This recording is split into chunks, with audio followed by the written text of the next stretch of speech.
გამარჯობა, მე ვარ სავგენცაძე, Teneos software ინჟინერი და სამ უშუალოდ პრეზენტაციის თემაზე გადავიდოდე, 1-2 სიტყვით Teneos-ზე მოგიყვებით, გეტყვით რას აკეთებს კომპანია და რის შესახებაა დღევანდელი პრეზენტაცია.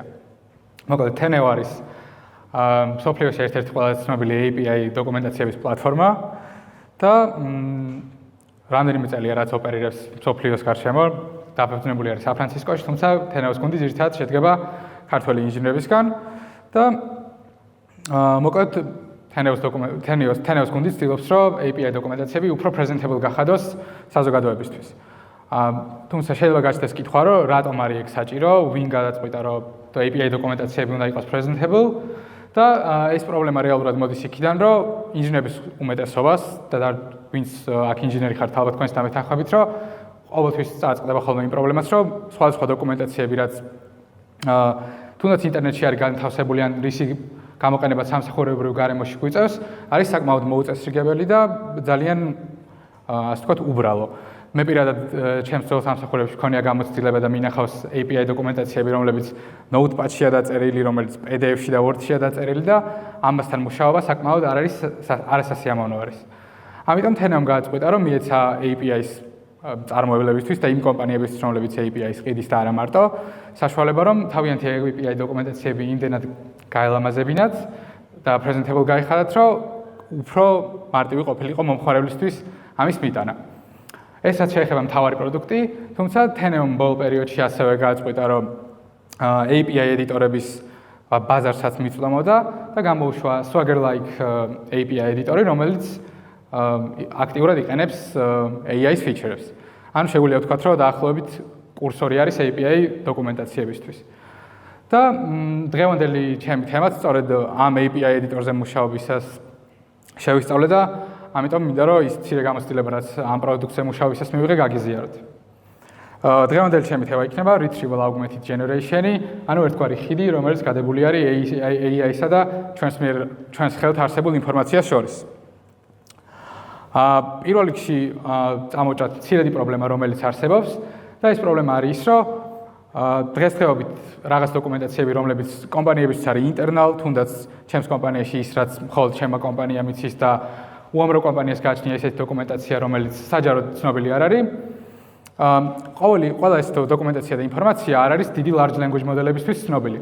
ანუ ისინი არ არიან ამ დატაზე დატრეინინგებული, შესაბამისად ეს წევს იმ პრობლემას, რომ თუ მე მინდა რომ რომელიღაც მოდელს, თუნდაც Gemini-ს ან ChatGPT-ს დაუსვა კითხვა რაღაც კონკრეტული შესახებ, ამაზე დიდი ალბათობით ვერ მივიღებ სწორ პასუხს, ან რა პასუხსაც მივიღებ, იქნება გამოგონილი. ან საერთოდ ვერ მიპასუხებს, რადგან არ აქვს ეს მონაცემები. ამიტომ შეგვიძლია გავაკეთოთ დასკვნა, რომ ზოგადი AI არ არის ჩვენი მონაცემების, ასე ვთქვათ, ტოლფასი. და ამ ყველაფრის solution-ი არის სწორედ Retrieval Augmented Generation-ი. ეს არის რამდენიმე პატარა პროცესის ერთობლიობა, რომელიც საკმაოდ დიდი ხანი არსებობს, თუმცა ბოლო პერიოდში უფრო და უფრო პოპულარობა, ამაზე მოგვიანებით ვისაუბრებ და რეალურად ის solution-ი, რასაც გვთავაზობს Retrieval Augmented Generation-ი არის ის, რომ ნებისმიერი ჩვენი ინფორმაცია იქნება ეს API დოკუმენტაცია, იქნება ეს თუნდაც რაღაც კონკრეტული სპეციფიკაციები, ან დავუშვათ პროგრამული უზრუნველყოფის ენა, რომელზეც მუშაობთ, ეს შეგვიძლია რომ მივიტანოთ large language მოდელებზე ისე, რომ ანუ ფუნდამენტურად იცნობდნენ ეს large language მოდელები ამ ყველაფერს. ანუ თუ მაგალითად მე გამაჩნია რაღაც ინფორმაცია და Retrieval Augmented Generation-ის დახმარებით ამ ინფორმაციას მე მივიტან ChatGPT-მდე, დასმული კითხვის შემდგომად მიღებული პასუხი არ იქნება არანაირი ჰალუცინაცია და ყველაფერი სადღაციდან გამომდინარე მოვა ჩემამდე. მარტივად რო გადავუაროთ, Retrieval Augmented Generation-ი არის ასე ვთქვათ სამეტაპიანი პროცესი. პირველი ეტაპი მოიცავს იმას, რომ ის ინფორმაცია, რაც მე გამაჩნია, ჩვენი API ედიტორის შემთხვევაში ეს იქნება API სპეციფიკაცია, უნდა შევინახოთ ჩანკებში, შემდგომ უნდა მოხდეს ამ ჩანკებისთვის რელევანტური ნაწილების მოძიება, თითოეული ჩანკი უნდა ვაქციოთ ისეთ სემანტიკურ fingerprint-ად, რომ როდესაც დაგვჭირდება მისი გამოყენება და large language models მივაკითხავთ, რომ რაღაც ინფორმაცია მოვიპოვოთ, შეძლოს წარმატებით პასუხი ამ კითხვებზე. ხო. თუმცა სანამ ასე ვთქვათ ეს ძიება მოხდება, რომ გავიაზროთ რა შედარება შეიძლება მოხდეს Retrieval Augmented Generation-ს და ადამიანებს შორის მაგალითად, იქნება ის, რომ როდესაც large language model-ებს არ აქვთ რაღაცაზე კონტექსტი, ისინი დღესდღეობით უკვე იმ დონეზე არიან განვითარებული, რომ ცდილობენ რომ retrieve-ქნან რაღაც მონაცემების და ამ მონაცემების დაყრდნობით გვიპასუხონ. თუმცა ეს ყოველთვის შესაძლებელი არ არის, იმიტომ რომ რაღაც მონაცემები უბრალოდ არ არსებობს ინტერნეტში და თუნდაც ან ისინი არ არიან დატრეინინგებული ამ data-ზე. ამიტომ მე რომ ასე ვთქვათ, ჩვეულებრივ ადამიანის მიმართ რო გავალთ პარალელი, თუ რაღაც ინფორმაცია არ გვაქვს, ჩვენ შევეცდებით რომ ეს ინფორმაცია მოვიძიოთ, იქნება ეს დოკუმენტი თუ რეალური ცხოვრების მაგალითი და მოძიების შემდეგად რო წავიკითხოთ რაღაც დოკუმენტაციას, ამ დოკუმენტაციის კონტექსტზე დაყრდნობით შევეცდებით პასუხის გაცემას. რა თქმა უნდა, retrieval augmented generation-ი ასე ვთქვათ, მარტო არ არის, ანუ არსებობს ტრადიციული search, რომელიც ძლავს ხდის უფრო retrieval augmented generations და მნიშვნელოვანი არის რომ ის ტენდენციებიც დავინახოთ, რაც საერთო აქვს ამორს, ასევე განსხვავებები დავინახოთ. განსხვავებები მაგალითად ძალიან მარტივი მაგალითი რომ მოვიყვანოთ, მე რო ავდგე და დავუშვათ გავხსნა VS Code და VS Code-ში დავსერჩო user auth, რა output-საც მივიღებ და რა რეზულტებსაც ვნახავ, ეს თითოეული მონაცემი იქნება keyword matching-ით მიღებული მონაცემები, ანუ მხოლოდ ამ კონკრეტული search-ის გარშემო იქნება ჩემი პასუხი, რაც შესაბამისად კი იქნება ზუსტი output-ი, იმიტომ რომ ზუსტად user output-ი მივიღებ, მაგრამ არ იქნება ის უამრავი ინფორმაცია, რომელიც შეიძლება user authentication-თან კავშირში იყოს. თუნდაც მაგალითად user auth რო დავსერჩო, შეიძლება user identification and user authentication საერთოდ არ ამოვარდეს top K დაბრუნებულ result-ში. ამიტომ თუ გვინდა რომ დავხვეწოთ ჩვენი საძიებო სისტემა, retrieval augmented generation-ი ამაში დაგვეხმარება, ანუ დაგვეხმარება, რომ ჩვენს მიერ გაგზავნილ query-ს ან დასმულ კითხვას ან საძიებო სიტყვას მისცეს მნიშვნელობა და ამაში ძალიან დიდ როლს თამაშობს დღესდღეობით საკმაოდ კარგად განვითარებული ტექსტების გენერაცია. ანუ ის ფაქტი, რომ DDN-ის მოდელები ესე არის განვითარებული, საკმაოდ ხელს უწყობს retrieval augmented generation-ის განვითარებას. მაგალითად, მე თუ დავსვავ კითხვას how do I verify identity, ამაზე პასუხად არ მივიღებ მარტო identity-ის ჭრილში მოსაძიებელ ინფორმაციას, ასევე მივიღებ იმ ინფორმაციას, რომელიც identity-ის ნებისმიერი სახის გარშემო შეიძლება არსებობდეს. და ახლა რომ გადავიდეთ იმ ნამდვილ პრობლემაზე, რასაც retrieval augmented generation-ი აგვარებს, ეს ნამდვილი პრობლემა იქნება ის, რომ AI თულები განვითარდა საკმაოდ დიდი სიჩქარით და საკმაოდ სერიოზულად. და რატომ არის ეს პრობლემა? მიუხედავად იმისა, რომ ეს რეალურად ძალიან კარგი რამე არის, პრობლემა არის იმიტომ, რომ თუ მაგალითად 4-5 წლის წინ როცა GPT-ის პირველ მოდელებს გავეცანით, ჩვენ ავდგებოდით და ან ჩვენ გარშემოყოფი ხალხი GPT-ს იყენებდა მხოლოდ იმისთვის, რომ რაღაც ასცილო ტექსტი დაეგენერირებინა, ან ესე დაეწერა, ან მარტივი რაღაც გვეკითხა, ახლა რეალურად იმდენად განვითარდით, რომ ჩვენი ყოველდღიურობის ნაწილი გახდა და ყოველდღე სხვადასხვა task-ებში ვიყენებთ თუნდაც chat-ის ინტერფეისის მქონე ბუნებრივ DDN-ის მოდელებს. ამიტომ ამან გამოიწვია სწორედ ის, რომ ყოველდღიურ საქმიანობაში არა მარტო ხალხი, არამედ დიდი სერიოზული კომპანიებიც encouragement-ს აკეთებენ იმის, რომ გამოვიყენოთ თუნდაც ChatGPT, Gemini, Claude და ასე შემდეგ. და თუ გადავახვევთ რამდენიმე წლით უკან, იყო кейსები, რომელიც მე პირადად სმენია, რომ კომპანიები კრძალავდნენ large language modeლებთან კომპანიის ინფორმაციის interactions. და ეს იყო იმით გამოწვეული, რომ არ არსებობდა ამ ყველაფრის მიმართ ნდობა, თუმცა დღესდღეობით სურათი საკმაოდ შეცვლილი არის. და მაგალითად რომ მოვიყვანო იმის რაში იყენებს მაგალითად ხალხი large language modelებს სამსახურში, ყველაზე მარტივი მაგალითი რაც მახსენდება არის customer service-ი. საიტების უმეტესობას დღესდღეობით, როდესაც messaging-ი ხდება ან რაღაც ინფორმაციის retrieval-ი, თუნდაც აი საქართველოს ბანკი რო ავიღოთ, შევხვდებით, რომ ჯერ AI ასისტენტი პასუხობს და მერე ჩვენი სურვილისამებრ ხდება ნამდვილ პიროვნებასთან გადამისამართება. ამან შეიძლება ზოგში frustration-ი გამოიწვიოს, ზოგისთვის შეიძლება პირიქით კარგი იყოს, რომ არანაირი კომუნიკაცია არ მოუწიოს ადამიანთან და პირდაპირ მიიღოს ინფორმაცია, თუმცა კომპანიის შესაბამისად დახვეწილობის მიხედვით ყოველთვის კარგად არ მუშაობს ეს თქვათ AI ასისტენტები. ძალიან ბევრი ადამიანი ასევე იყენებს რაღაც ბიზნეს ლოგიკების ასაწყობად AI-ს უფრო სწორად და ამის კარგი მაგალითი არის აგენტური workflow-ები, რომელიც დღესდღეობით ძალიან პოპულარულად გამოიყენება. და ის მიზეზი, რატომაც აგენტური workflow-ები მუშაობს, არის ის, რომ არსებობს retrieval augmented generation-ი, ანუ ჩვენ გვაქვს მაქსიმალურად იმის ნდობა, რომ retrieval augmented generation-ის დახმარებით აგენტური workflow-ები ან თუნდაც ნებისმიერი large language model-ის endpoint-ი კონტექსტის არსებობის გამო შესაბამას არ დაუშვებს. მაგალითად, მე რო ChatGPT-ს ჩავუგდო პატარა ტექსტი და ამ ტექსტიდან გამომდინარე დავუსვა კითხვა და კაცრად გავუსვა ხაზი იმას, რომ კონტექსტს არ გადაუხვიოს, ეს ერთ-ერთი თული იქნება, მაგალითად, რომელიც აგენტური workflow საწყობაში დაგვეხმარება.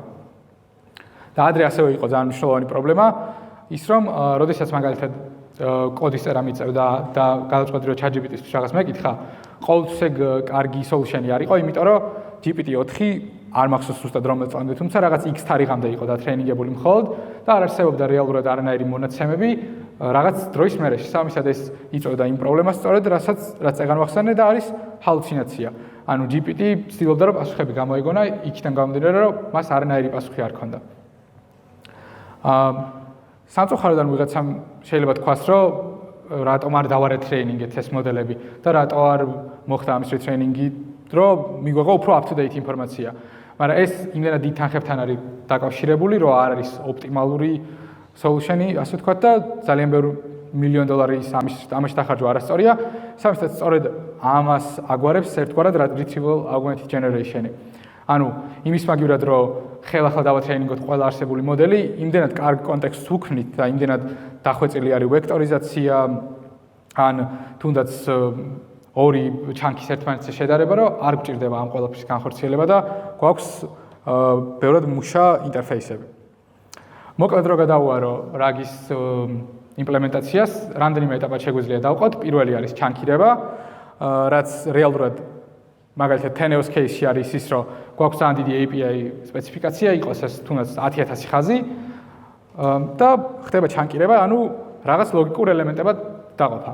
ამ ლოგიკურ ელემენტებზე შედარებით ცოტა მოგვიანებით ვისაუბრებ, თუმცა დაახლოებით წარმოადგინა რომ შეგიქმნათ, ჩანკირება იმაზე ბევრად კომპლექსური მეთოდია და იმ პროცესია, ვიდრე შეიძლება ვინმე მიფიქროს, იმიტომ რომ თუ მე მაგალითად დავდგები და უბრალოდ ჩემ API სპეციფიკაციას რაღაც 500 ტოკენად დავყოფ, ეს არ იქნება ყველაზე ოპტიმალური solution-ი, იქიდან გამომდინარე, რომ მე რასაც მივიღებ, შეიძლება ორ ტოკენს შორის არასწორი წყვეტა იყოს და შესაბამისად ინფორმაცია არ იყოს სრული და კონკრეტული ჩანკისთვის შეიძლება ეს ძალიან პატარა ტოკენების რაოდენობა იყოს, კონკრეტულისთვის კიდე პირიქით იმდენად დიდი იყოს, რომ საერთოდ საჭირო არ იყოს და კონტექსტს გაცდეს და დაუბრუნდეთ ისევ ჰალუცინაციების პრობლემას.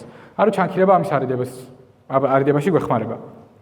მეორე არის embedding-ი, რაც რეალურად არის თითოეული ჩანკისთვის სემანტიკური fingerprint-ის დაგენერირება, რაც ძალიან მარტივად ვთქვა, უბრალოდ ეხმარება AI-ს იმაში, რომ იპოვოს სხვადასხვა ჩანკები, განასხვავოს წინ ერთმანეთისგან და მოიძიოს ზუსტად ის ელემენტები, რომლებიც გვჭირდება, რომ ასე ვთქვათ, არ გადავცდეთ საძიებო არეას. შემდეგ არის ყველაზე მარტივი ნაწილი, რაც არის ძიება და ბოლოს პასუხი და პასუხის აღწერა, რო ვთქვათ, როგორ ხდება, ძალიან მარტივი მაგალითი იქნება იმის, რომ ვიღებ ჩემს მიღებულ queries, ვიღებ კონტექსტს, ამ ყველაფერს ვაწევებ ერთმანეთს და ვგზავნი ნებისმიერი large language modelis endpoint-ზე. და ამის შედეგად საბოლოოდ ვიღებ იმ პასუხს, რომელიც ჩემი კონტექსტიდან გამომდინარეობს.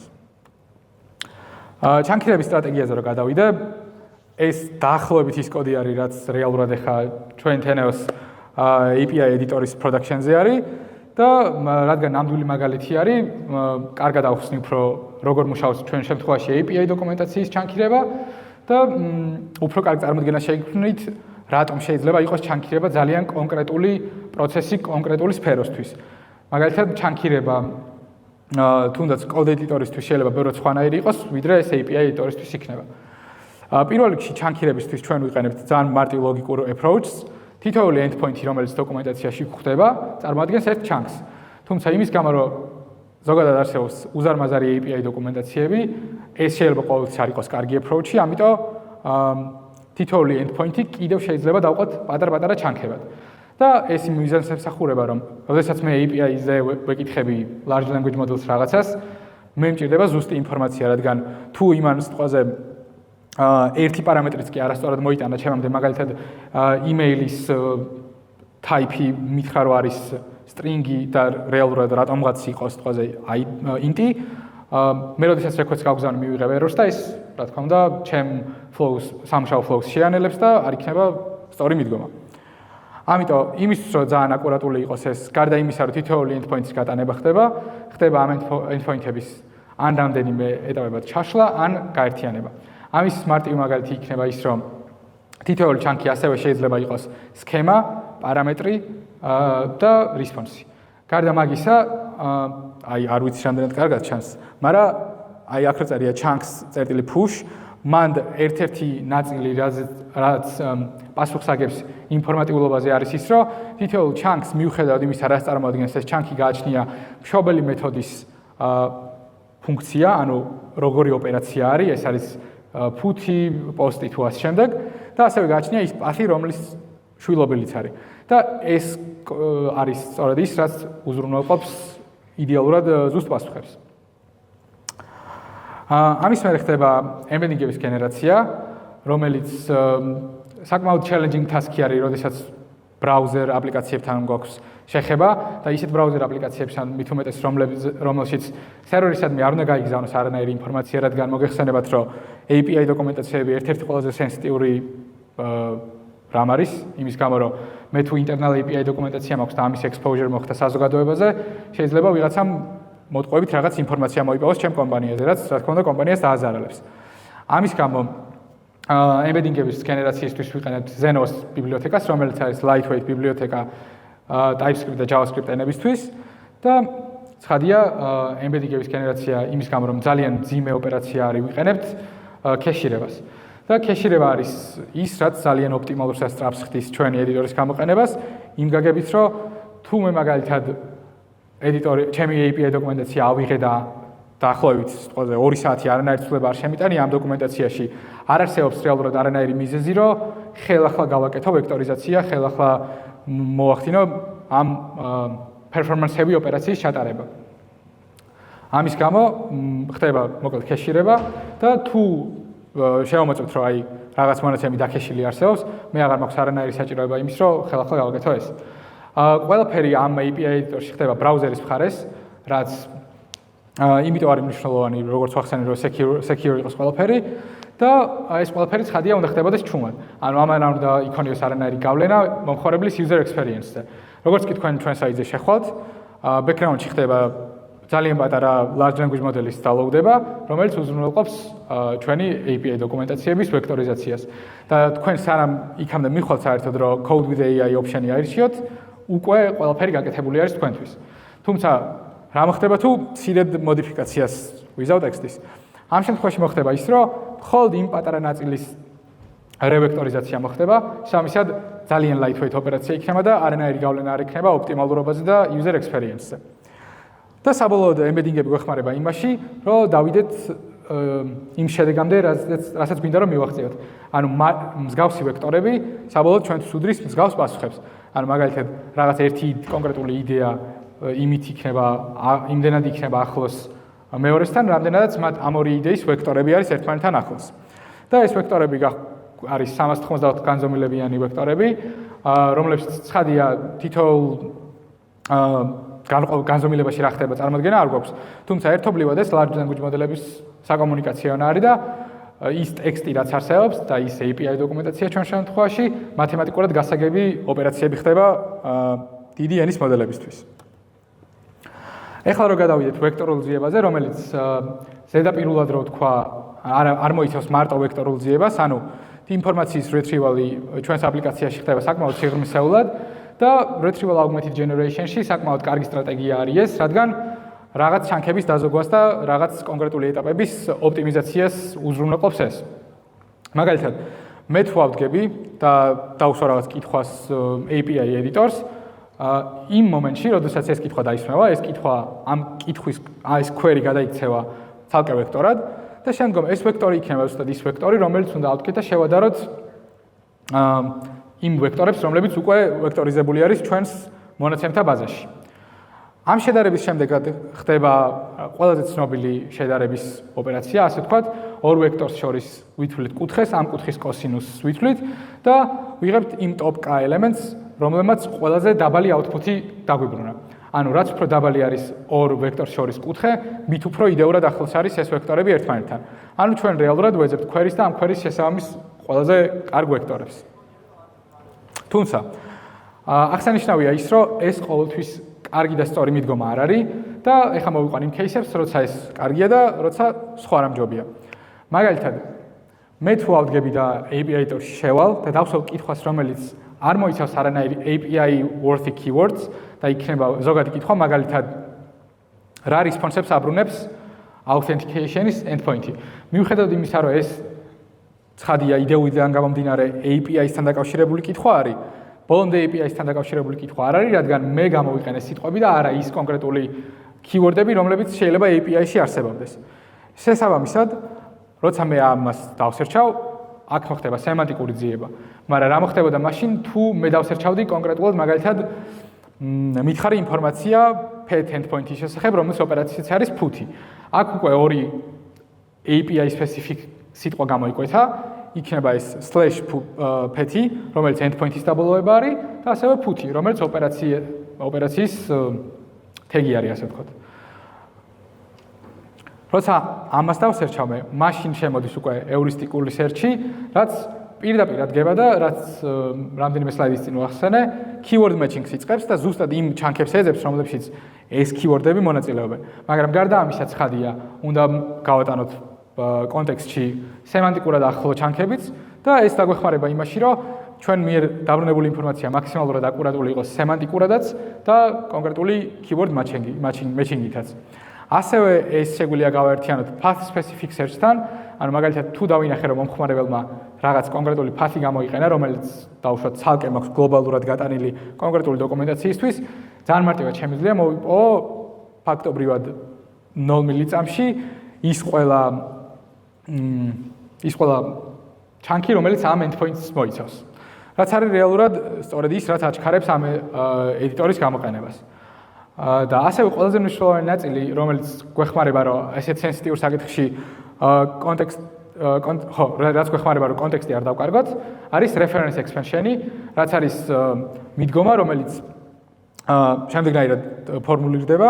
მაგალითად, მე თუ ავდექი და რაღაც კონკრეტულ ჩანკზე დავსვი კითხვა, როგორც ვიცით, API დოკუმენტებში შეიძლება გააჩნდეს რეფერენსები, იყოს ეს მაგალითად სქემა რეფერენსი, თუ ვიცი, რომ ერთი კონკრეტული ჩანკი მოიცავს რეფერენს მეორე ჩანკზე, მე იმის გამო, რომ ზუსტი პასუხი დავაგენერირო, ვალდებული ვარ, რომ reference expansion-ი მოვახდინო და ყველა ის ჩანკი გავატანო კითხვაში, რომელიც ასე ვთქვათ, რამე სახის ნათესაობაში არის არსებულ ჩანკთან. თუმცა ეს ასევე იწვევს ერთ პრობლემას, დაუშვათ აბსოლუტურად ყველა ჩანკი API სპეციფიკაციაში ერთმანეთის მონათესავე ჩანკი არის. ამ შემთხვევაში, რა თქმა უნდა, ამის პრევენცია რომ მოხდეს, უნდა დავაწესოთ ზედა bound-ის ლიმიტაცია, რომ რაღაც X რაოდენობა ჩანკებზე მეტი არ გაიგზავნოს, რადგან user experience-ი არ გახდეს ძალიან ნელი და არ დაიტყოს ეს ყველაფერი performance-ს. ხო, გარდა იმისა, რომ retrieval augment generation ძალიან პოპულარული არის და მოკლედ უმეტესობა აპლიკაციები, რომელიც დღეს ვიცით, იყენებს ამ, ასე ვთქვათ, პარადიგმას, ამან გამოიწვია ძალიან დიდი პარადიგმის ცვლილება AI-ის მომხმარებელ ხალხში. თუ ადრე მაგალითად AI-ის ენთუზიასტი ხალხი ამბობდა, რომ AI-მ ყველაფერი იცის და ყველაფერზე შეუძლია მიპასუხოს და seamlessly აკეთებს ყველაფერს, ახლა მივედით იქამდე, რომ AI-ს შეუძლია რომ ყველაფერი მომიძებნოს. რაც უფრო ღირებული არის, ვიდრე ის, რომ AI-მ ყველაფერი იცოდეს, იმიტომ რომ რეალურად არც ჟღერს ის დამაჯერებლად, რომ AI-მ ყველაფერი იცის, რადგან რაღაც კონკრეტულ მონაცემებზე არის კვლავ დაბმული, თუმცა როცა ჩვენ კონტექსტს გამოვუყობთ ამ ყველაფერს, მე ძალიან მარტივი ხდება AI-ისთვის მუშაობა, რადგან ყველაფერი დადის ვექტორებში მონაცემების ძიებაზე.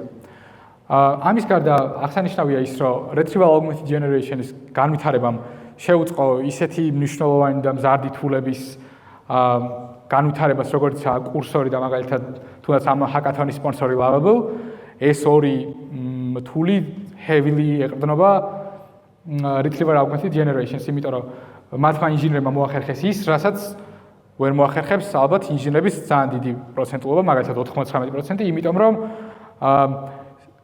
პროდუქტის სპეციფიკურად ინდექსაცია და პროდუქტის სპეციფიკური retrieval augmented generation-ის მორგება არ არის მარტივი საკითხი. მარტივი რომ იყოს თითოეულ ჩვენგანს შეგვეძლებოდა რომ ლოკალურად ნებისმიერი data-სთვის გავუკეთებინა ეს და მივიღო large language მოდელები, რომლებიც იდეალურად დაგვეხმარებოდნენ ყველაფერში.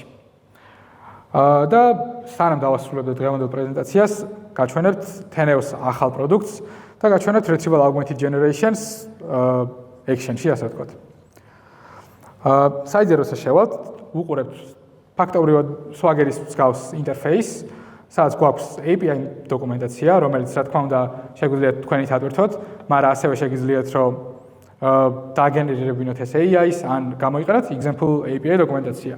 ამ შემთხვევაში ჩვენ გვაქვს ყველაზე ცნობილი, ალბათ სოფლიოში ყველაზე ცნობილი API დოკუმენტაციასთან საქმე, რომელიც არის Swagger Petsstory, რომელიც მოიცავს ძალიან მარტივ და პატარა დეტალებს simple API-ზე.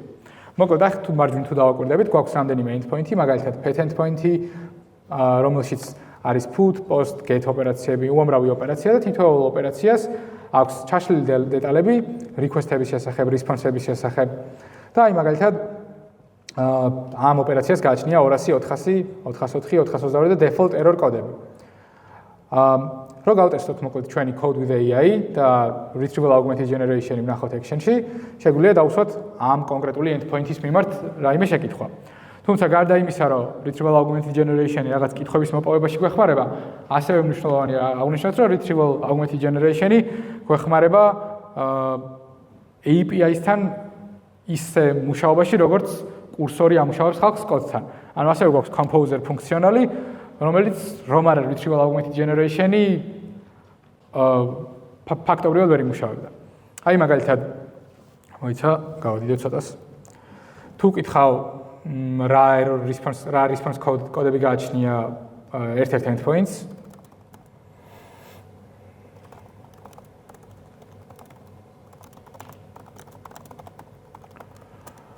ამ დროს მოხდება ინფორმაციის მიმოცვლა, კონკრეტული ჩანქების შერჩევა და ამ ჩანქების შერჩევა რომ მოხდება, გაიგზავნება ამ შემთხვევაში default მოდელთან Gemini-სთან და ამ Gemini-ის დახმარებით მივიღებთ პასუხს. და ზუსტად ის response code-ები მივიღეთ, რომლებსაც ვეძებდით, ეს არის 200, 400, 404 და 422 default. ეს იმიტომ არის კარგი, რომ ძალიან მარტივად, როცა ეს რა თქმა უნდა Petsstory ძალიან პატარა API დოკუმენტაცია არის და არც თუ ისე პრაქტიკული და რელევანტურია, ძირითადად სწავლებისთვის გამოიყენება და მაგალითებისთვის ხოლმე, თუმცა კომპანიები არსებობს, რომლებსაც აქვთ 10000 ხაზობით და 30000 ხაზობით API დოკუმენტაციები, რომლებიც ჩემი კომპანიის სპეციფიკიდან გამომდინარე თვალით მინახავს და უმეტესობა მათგანი არც თუ ისე მარტივად და სასიამოვნოდ მოსაძიებელია. ამიტომ რაღაც ინფორმაციის მოძიება თუ დამჭირდება, სწორედ ამაში დამეხმარება Code with AI. აი მაგალითად ახლა რომ ეს ცვლილება გავაკეთო, ავდგა ამ endpoints მოუშალო აი ეს error კოდები და ეს კითხვა ხელახლა დავსვა. expected output-ი არის ის, რომ უნდა მივიღო სახეცვლილი პასუხი და იმედია სახეცვლილ პასუხს მივიღო.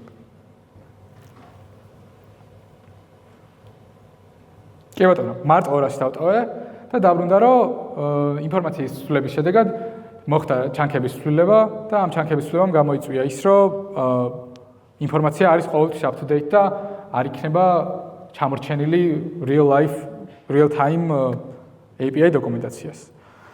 ასევე მნიშვნელოვანი ფიჩერი, ბევრ ადამიანს არ მოსწონს მაგალითად ის, რომ არ გააჩნია security, როცა იყენებს ინტეგრირებულ AI ასისტენტებს და ჩვენ მომხმარებლებს იმის ფუფუნებას და საშუალებას ვაძლევთ, რომ გამოიყენონ საკუთარი API key-ები და გამოიყენონ ის კონკრეტული მოდელები, რომლებიც მას სჭირდებათ, რათა თავი დაიზღვიონ იმ მეჭვებისგან, რომელიც შეიძლება გქონდეთ, რომ სხვა ჩვენ სერვერზე იგზავნებოდეს მათი API დოკუმენტაციის ჩანქები. სულ ეს იყო, მადლობა დიდი ყურადღებისთვის და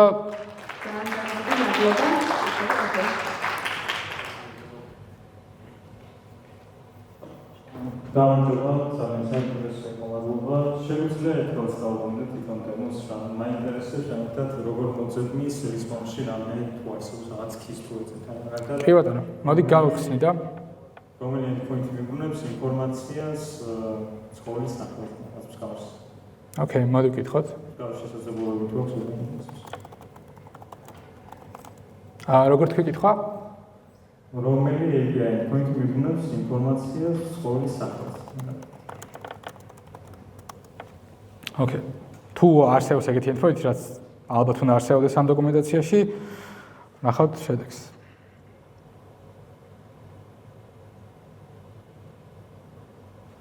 Okay. Based on provided context, the following endpoints can provide information about pet's name. და ჩამოთვლილი არის ყველა ის endpoint-ი, რომლის დახმარებითაც შეგვიძლია pet-ის სახელზე მივიღოთ ცნობა, ეს ხდება ID-ით, სტატუსით და ტეგებით. ძალიან მაგარი. მადლობა. მადლობა.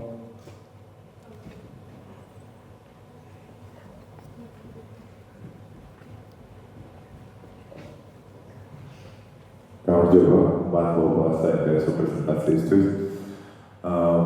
მოკლედ არ არსებობს იდეალური აპლიკაცია, არ არსებობს იდეალური large language model და ყოველთვის არსებობს რაღაც კითხვა, რაც გამოიწვევს ჰალუცინაციებს. თქვენ შემთხვევაში მაგალითად ეს პროდუქტი არის production-ზე, კომპანიები ამას იყენებენ. როგორ შეიძლება რომ დაადრეკო ჰალუცინაციები და როგორ შეიძლება რომ უწყვეტლი გამოჯობესო მოდელის რესპონსები ისე რომ ბავშვად არასწორი გამოგონილი პასუხების პროცედურა და შემცირდეს. კი ბატონო, მადლობა ამ კითხვისთვის. ამის ეს ძალიან რთული და კომპლექსური საკითხი არის და რაღაც პირდაპირ solution-ი არ აქვს, თუმცა ამისთვის დაახლოებით ესეთი სისტემა გვაქვს შემუშავებული, როდესაც პირველი ყველაზე მარტივი ჩვენი მომხმარებლები, რომლებიც ამ პროდუქტს იყენებენ, პირდაპირ ჩვენთანაც არეპორტებენ ხოლმე მსგავს ინციდენტებს, რომლებიც საბედნიეროდ ჯერჯერობით იშვიათი არის და პირველი როცა ეს რაღაც ინციდენტი ჩვენთან მოვა, ამაში მოხდება ჩახედვა. მეორე არის ის, რომ საკმაოდ ხშირად როცა large language model-ებთან გვაქვს საქმე, ანუ ეგეთი შემთხვევები თავიდან აურიდებელი არის, ამიტომ სანამ რაღაც კონკრეტული ცვლილება ან კონკრეტული ასე ვთქვათ update-ი გავახოლმე production ready აპლიკაციისთვის, ძალიან ინტენსიური ტესტინგი ხდება ამის არა მარტო QA-ებისგან, არამედ იმ ხალხისგან, რომლებსაც თვითონ API დოკუმენტაციების აწყობა უწევს. სამისად, ამას ფიზიკურად ვერ ამოვიღებთ ჩვენ ბოლომდე production ready აპლიკაციიდანაც, ამიტომ user-ებისთვის გვიწევს იმის თქმა, რომ რასაც ChatGPT-ია უნება თავის მომხმარებლებს, რომ ინფორმაცია 100% სწორი შეიძლება არ იყოს და მოხდეს ამის გადამოწმება აუცილებლად ეგ არის საჭირო.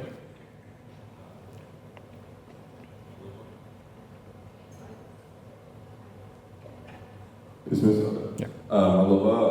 გამიხარდა რომ client side LLM execute changes to C and transform.js. მაგრამ დიდი ხანი არ გამოვიდა, სხვა მე ერთი ორი წელი არის transform.js გამოვიდა და მაინტერესებს მანამდე ვიყენებდით სხვა რამის TensorFlow.js ან რა. კი ბატონო.